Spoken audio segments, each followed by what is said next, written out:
So yun guys, good morning. Katatapos lang natin kumain at papasok na naman tayo sa ating trabaho ngayon. At medyo maulan ngayon. Tiatras muna natin yung ating motor. As you can see, may dala tayong raincoat dito sa ating motor dahil maulan. Baka mabasa tayo mamaya. Oh my God! As you can see, basa yung kalsada dahil umulan. At buti na lang hindi malakas yung ulan dito dahil sa ibang lugar baha na ngayon.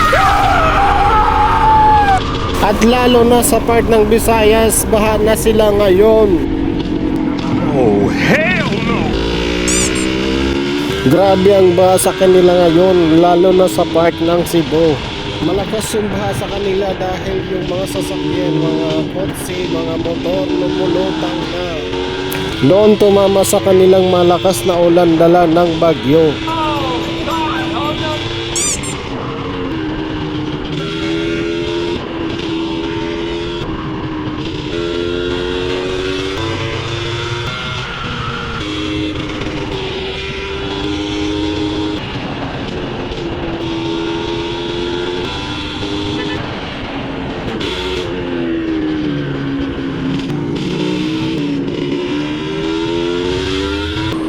So yun guys, nandito na tayo ngayon sa warehouse.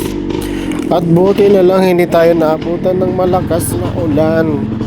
So yun lang guys, ingat tayo lagi, ride safe sa ating lahat.